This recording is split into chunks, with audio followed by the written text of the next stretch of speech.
Hello, everyone. Welcome to today's presentation, to today's podcast episode, where we learn business English. Not just any English, but the best big business English out there.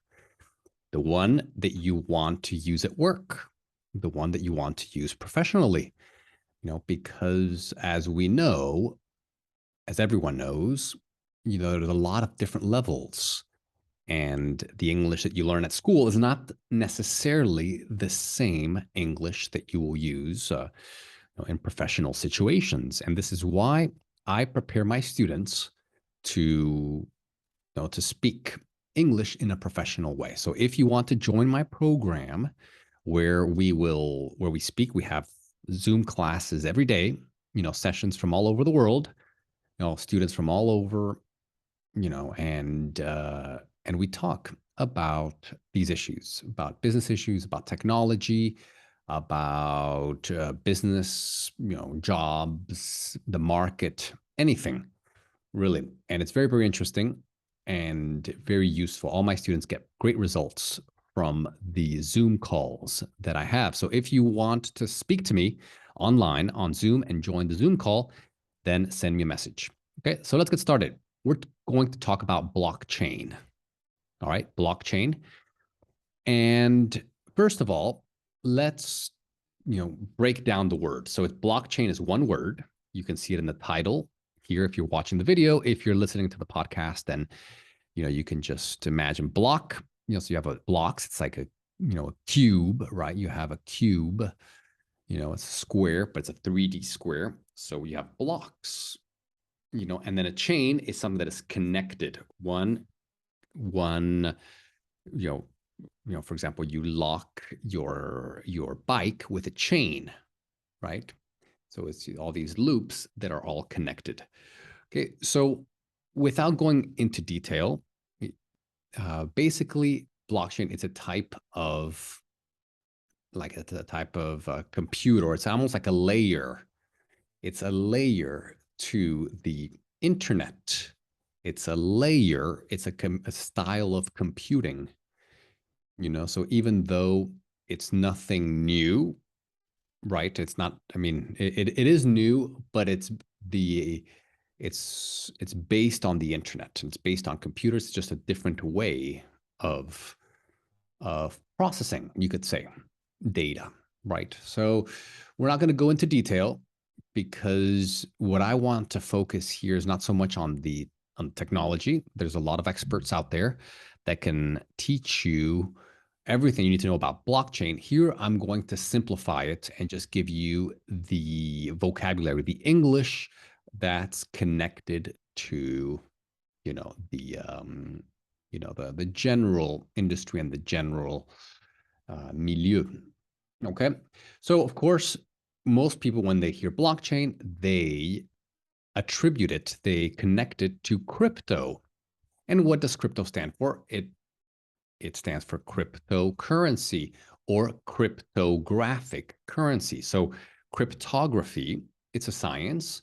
It's a science of, maybe hiding messages or protecting messages through encryptions or through different codes, or hiding or, mixing the letters, so that's cryptography.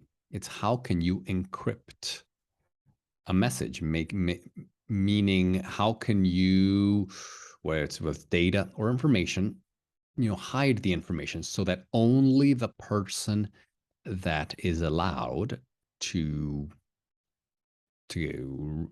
get that information, right, to receive that information, only the person that has access to it or has permission, or owns, the rights to that information can access the information. So cryptography has, people think that it's new, and of course it really has come to light, in the age of information, but it existed before. It existed thousands of years ago when people sent letters, but they knew that if someone uh, intercepted the letter, or even the messengers or someone read it, they would know the information. So they had to, write in code. So say, okay, so if I say an elephant, there's a big elephant, there's a big elephant swimming in the river. That means that, the army is ready to attack, for example. Okay.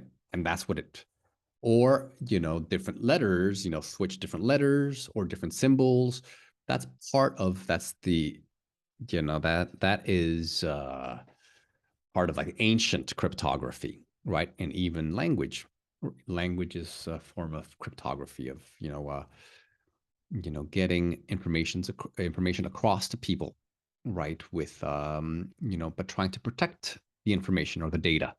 All right, so now that I gave you a very general overview of what, cryptography, cryptocurrency, and blockchain, they mean, let's start with some discussion questions. Okay, so we have some abbreviations, right? And typically in the world of blockchain or cryptocurrencies, actually in this case, cryptocurrencies, we have different coins, right? Different currencies, cryptocurrencies, and they have abbreviation.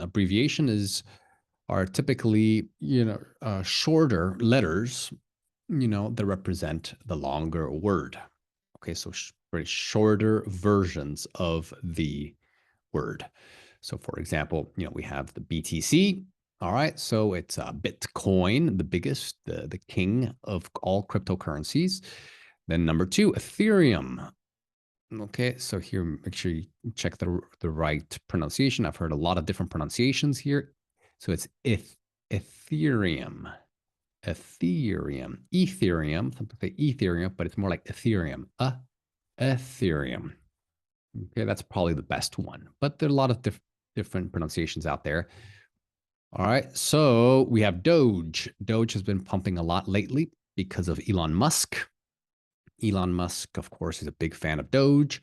And Elon Musk, right now, he has started talking about buying Twitter again, right? So, of course, Doge, he's insinuated or he's mentioned that Doge could be the currency of Twitter, right? Or that they'll integrate Doge into Twitter, and that's why Doge is pumping right now, right? Because of that news. I don't know how long it'll be. Not investment advice. I wouldn't recommend buying it. I'd never buy anything that's pumping already. I try to get it before it pumps, right? So if you missed it, then it's probably too late. I'd probably wait for it to come down, right, before I buy it. But of course, this is not an investment advice. We're just talking here about in terms of English, the words, right? And USDT, okay, it's a US dollar, and it's Tether, which is a stable coin, the biggest stable coin. So it's a coin, it's a crypto coin, cryptocurrency, all digital, right? And it is pegged. So the word here is pegged. Pegged means it is connected. It has the same value. It is pegged to the US dollar. It's pegged to the dollar. So it moves with the dollar. If dollar, it's always 1-to-1, or it should be. Now, a lot of people have been, are raising concerns. A lot of people are worried that one day it'll lose the peg. But, at least in theory, USDT is the value of it is equal to the dollar. All right. And it's a stable coin. Stable means it doesn't change. So we have, the value is a lot more stable. It's not as volatile. Okay. So do you have a crypto wallet? Do you think a crypto wallet is where you keep your crypto? Right. So it's not a real wallet, like a physical wallet where you put your money, but it's like a software, or it's a plugin like MetaMask or Coinbase Wallet.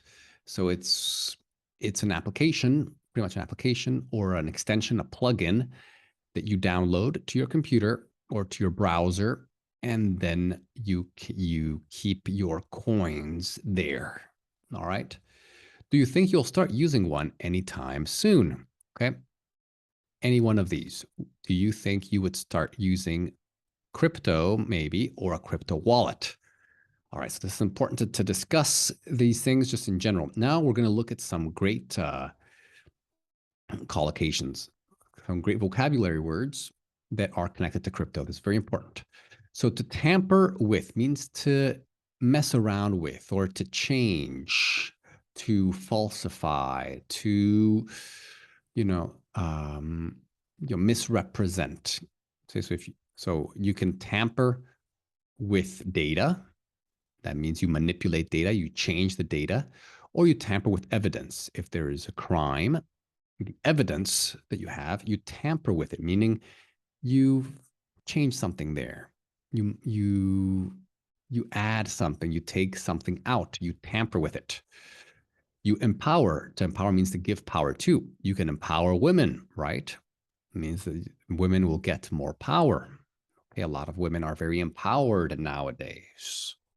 Okay, the last few decades have been a good decades for women because they have become more empowered, right?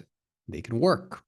They can become presidents and prime ministers and CEOs, right? It's great time for women right now. They're very empowered. Okay, that's amazing. I'm very happy for them. And empower the unbanked. So here we have bank, and if you're unbanked, means you don't have a bank. So if you empower the unbanked, let's say you go to the developing world, not the developed. In the developed world, a lot of people have banks. Not everyone, but most people have bank accounts. In some parts of the world that are developing, people don't have banks, so they're unbanked. So you want to empower the unbanked, give them some power, give them at least the ability, right, to have some sort of power, right? And you don't empower poverty, really. You empower a group of people. Proprietary. Okay. Proprietary means it comes from property. It means, and you have the property rights, right? You have maybe, you can have the copyrights connected to that, right? And you can also have, any legal document that says that it is yours and only you can use it. Right? That's why the word property is there. So proprietary software, all right? Only, so it means it's kind of like secret. It's not open to the public. It's yours, only yours, proprietary. And you hold the exclusive right to use it. Okay, proprietary rights. We talked about that. Okay, and like the copyrights, right? So cast, if you cast votes, okay, cast votes, right, means you can vote for someone. It means to do or to make or to, an action, or cast light, to give light, to shine light. Okay. Now, counter. Counter is to do the opposite of. Okay. So for counter forgery, okay, forgery is to do something fake. So you want to counter forgery, meaning people try to, maybe steal money or fake some documents. And if you counter it, means you're fighting it. You are helping to, to eliminate it, right? Or you're stopping it. Or you counter fraud. Fraud is when people steal money, or they lie or deceive people. They deceive people, they lie, they manipulate information, and to scam people. It's a scam. They want to steal money. So if you counter fraud, or then you are fighting it. You are doing something to destroy fraud. You want to, make people, more, maybe more honest, right? Or you want to prosecute the criminals, right? So that's what counter means. So counterfeit means fake, or fake, pretty much, that created illegally.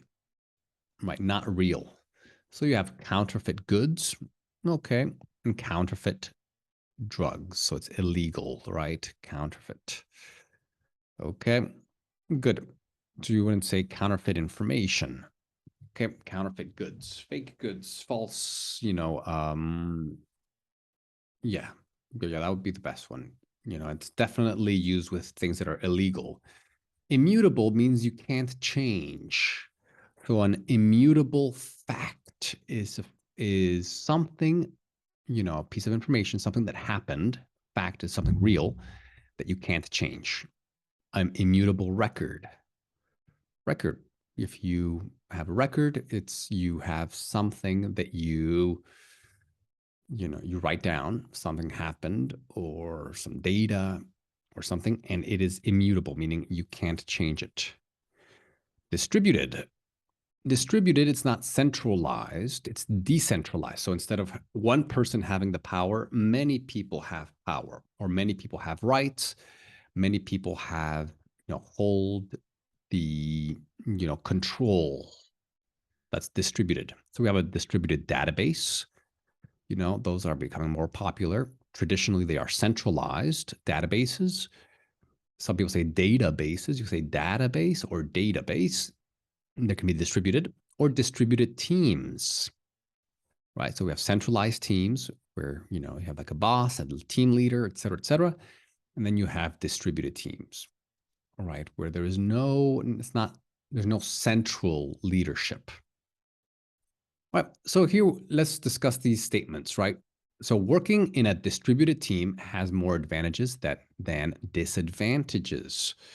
So distributed team, where there's no leadership, right? Where you have several leaders or leadership rotates, or in some areas, some people are leaders, and in other areas, other people have the leadership position, depending on the role, depending on the task, depending on the situation. Right? So that's distributed. Whenever we download something from the internet for free, so if you download a song, download a movie for free, you don't pay for it, we violate someone's proprietary rights. What do you think about that? You are violating the copyrights. You're violating this person's right to make money with their, let's say, movie or song, right? So we have a few artists in the group, and they'll probably have a lot to say about this because, you know, they spend a lot of money, a lot of time creating this music, and it is a product like anything else. If you want to use the product, you should pay, right? There should be an exchange of money, right? It just makes business sense for anything, right? Just with music and with the internet, there hasn't been, unfortunately, no, a solution until now. Blockchain might have a solution for that. So if you're interested, then stay with me because we will discuss some of these practical solutions to these real world problems. Complete freedom of speech online is partially the reason it's difficult to counter cyberbullying. All right, so this is an idea that's going around. I'm not sure I fully agree with it, but I can understand people who do agree with it. Okay, so no problem. Now, people saying that complete freedom of speech, that the reason why it's so hard to fight cyberbullying, to counter it, is because we have complete freedom of speech. It's because anyone can say anything on the internet. All right. So people are saying, well, maybe you have to decide what you want. Do you want freedom? Or do you want, zero cyberbullying? If you don't want any cyberbullying, then, people will need to lose some of their freedom, right? And I kind of do agree with that. I can see that. I think that we do need, you know, freedom of speech. That's definitely very important. And that, but, you know, cyberbullying is also a result of of the culture, right? And so it's not necessarily that everyone, we will always be bullies and everyone is going, but we live in a society where, especially in American side where I'm from, where it has been, right? It has bullying is a part of, as a part of society, right? From movies or from, our mindset. It's, so I think, it maybe we could change the culture. We could, make an effort, to mm, to adapt and make the world, a little more positive and not so and where there'll be less bullying. So I think that would be a step in the right direction. Next one, it will be easier to tamper with elections if people cast their votes online. So people think this, right? And some people, in traditional, computer applications, it could be true. It will become easier to manipulate or to falsify or to tamper with elections. If you tamper with elections, you, you change the numbers. So people think that if the votes are done online, if people can vote on the internet, then it will be easier to fake the results. Okay, some people think it's true. With blockchain, that could be solved. Okay, but we're going to get to it. We're going to get to it later. The immutable fact is that central banks rule the world economy, and cryptocurrencies will not change that.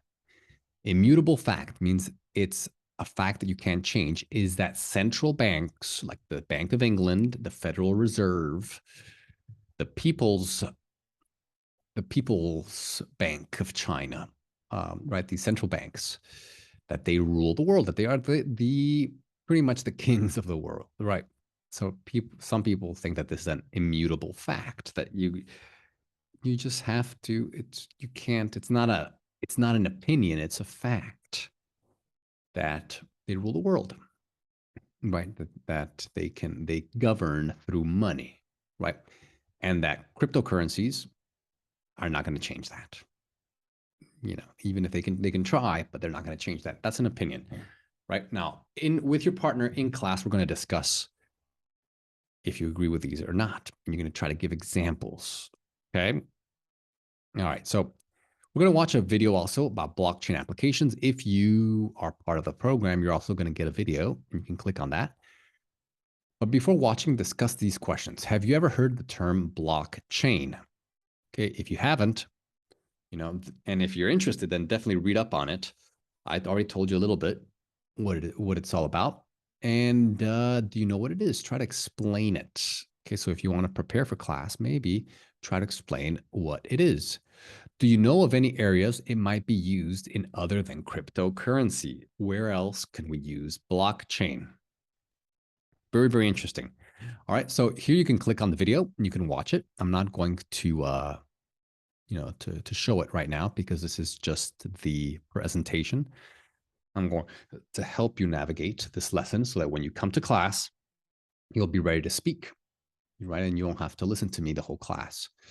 So here are a few words: distributed, we talked about that. Immutable, tamper with a record. I changed the record. Then transparent. Transparent is when you can see everything, like it's clear, it's open to everyone. All right. So, okay, this part, okay, this is what blockchain is using these 4 words. Blockchain is a distributed database which is available to everyone. Okay, so database, so it houses or keeps data and it's available to everyone. It's open to everyone. You can add records to it. You can add information, but at the same time, it is immutable. It's unchangeable. So you cannot tamper with any records that are already there. You can't tamper means you can't change the records. You can't manipulate it. You can't change the numbers, take some numbers out to add some numbers. You can't do that. That's how blockchain enables us to record data in a transparent way. It is a way to record data in a transparent way. You see, in a safe way. You can't change it. Even hackers can try, but the data is already there, and it is open to everyone. Okay. All right. So now in the next one, we're going to watch the second part of the video. Okay. And we're going to talk about cars, digital voting, legislation, which are laws, food and logistics, and how blockchain can change, that. So with cars, so cars have smart, the potential use, right? So how can blockchain help cars? Well, cars would have in this situation smart odometers that can frequently write the car's mileage to a blockchain, right? So mileage, or the number of kilometers. So let's say whenever your car is, if you drive 100 kilometers, the car, right, every time you drive a kilometer, it writes it to the blockchain, right? This way, no one can tamper with the data, and it will prevent odometer fraud. Okay, so for example, what's odometer fraud? Well, let's say with cars, it's very common. Maybe not in some countries, but actually even in the U.S. it happens. It happens when people want to sell a used car. They will, lower the mileage, lower the number of kilometers, so they can sell it for more, and say, oh no, they drive it for, I don't know, 100,000 kilometers or 200,000. Sorry about that. They drive for 200 kilometers, and but then they lower it. Hey, I only drove it for 50, right? They can get more money. But if the mileage is written on the blockchain, you can prevent that. You can prevent this type of fraud. People can't tamper with the data. And what is currently being done? It's being developed in Bosch. It's a Bosch, I guess Bosch or Bosch. I'd say Bosch, but I think that in German it's Bosch. Okay, but it's the companies. It's being developed in Bosch's Lot Lab and tested on a fleet of 100 cars in Germany and Switzerland. Very, very interesting. Okay, very, very interesting here, right? And so that's what's being what they're doing it now. Legislation, right? So this is for like the law. So the potential use.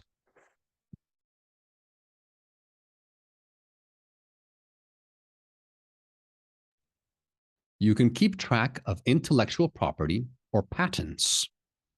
Blockchain can also act like a notary. So if you have copyrights, patents that says this is my invention, or this is my song, right? My product, I invented it. So it's your intellectual property. And the blockchain, because it can be changed and because everyone sees it, you can keep track of it. Blockchain can also act like a notary. Notary is like someone who checks to make sure that you are who you say you are and that you are the real person signing it. Well, the blockchain can also act like a notary. So stamped.io is a company, right? Or an application, allows you to add your documents to the Bitcoin blockchain and prove that you created these documents, right? So you create a document and you put it on the blockchain, and then you show everyone, hey, this is mine.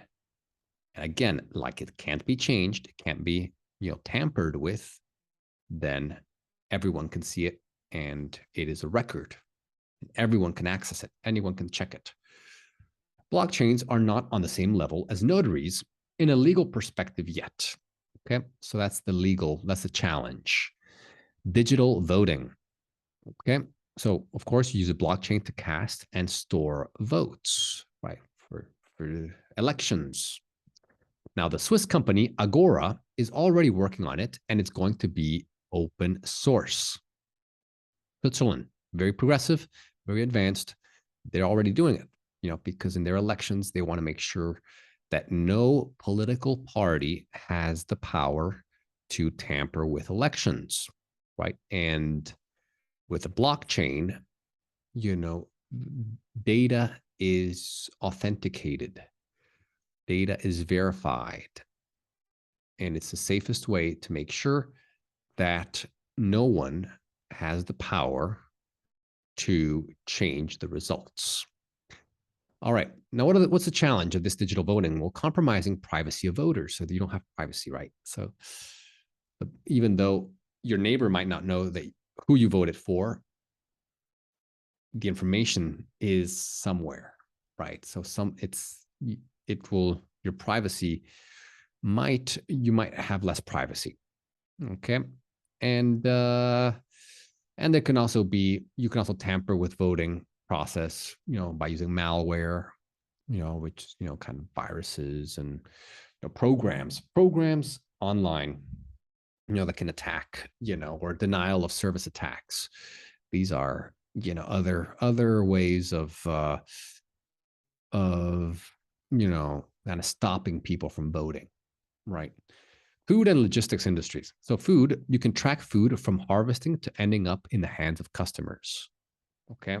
So when you make food, you can follow it throughout all the steps of the process. When they make it, when they grow it, when they package it, when they ship it, when it's received, when it's distributed, everything, you can track it. If contamination is detected, if, like, let's say there's pollution or there's a bad batch or something, it can be stopped faster by using a digital certificate. Okay, so digital certificate will tell you, okay, this batch right here, we need to stop it. And because it's all on the blockchain, it's all, the data is very well organized, you will know exactly what what products are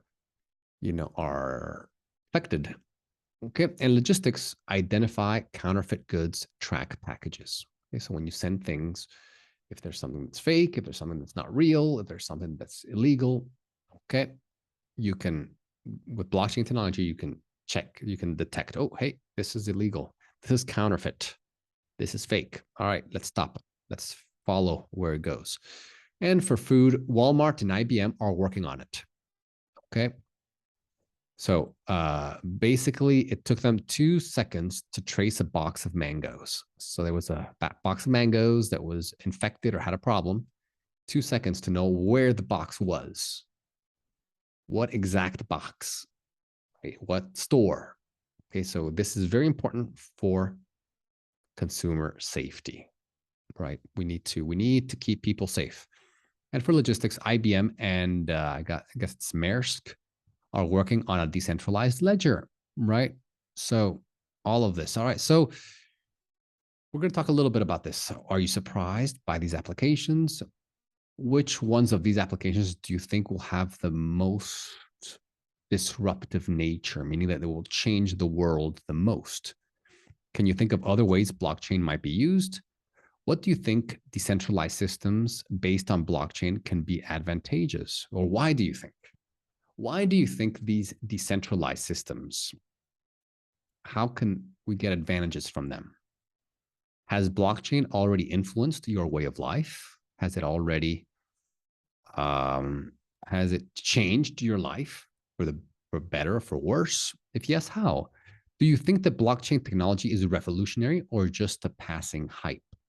Do you think blockchain will change the world, or do you think it's a nothing burger, meaning it's nothing? We will just forget about it. It's not going to do anything to the world. Okay, so here we're going to talk about some industries: healthcare, art, and finance. And these are some applications of blockchain. All right, and think about how blockchain can help these industries. All right, and we have a few questions here to help you. So, for example, how can blockchain prevent tampering with the data. Tampering with data is changing data. Okay. So how can the immutable nature of blockchain's ledger, meaning how can the unchanging nature of blockchain's ledger be used to your advantage? What's the practical significance of blockchain's ability to counter forgery? Okay, so the practical significance, yeah, I mean, what does it really mean? Okay, what does it really mean if blockchain can stop forgery?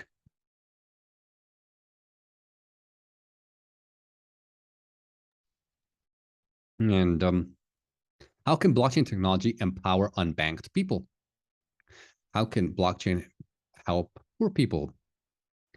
And how can blockchain help prove proprietary rights? I mean, for like musicians or for artists or for people who have patents or inventors or companies that, have a right to a property. How can blockchain help them? Okay, so it's going to be a great conversation, everyone. You're going to love this class. It's going to be very technical, a little bit technical. So make sure that you study before you come to class, because you're going to need, to use this information right in conversation, because the future's blockchain is the biggest thing happening in the world of technology right now. There's going to be a huge boom. It's going to change everything that you do, right? And you might not notice a change because the applications will still look the same. You'll be on your phone, but instead of using one type of data system, the centralized one that we have right now, it will be decentralized. It will be blockchain technology, right? So people might not know, it looks the same. It's the same internet. It's the same application. Yes, but the way it works is completely different. All right, everyone. Hope you enjoyed this and hope you learned something. And I will see you in the live Zoom class. Join me if you want to talk about this. All right, everyone. Take care. So long.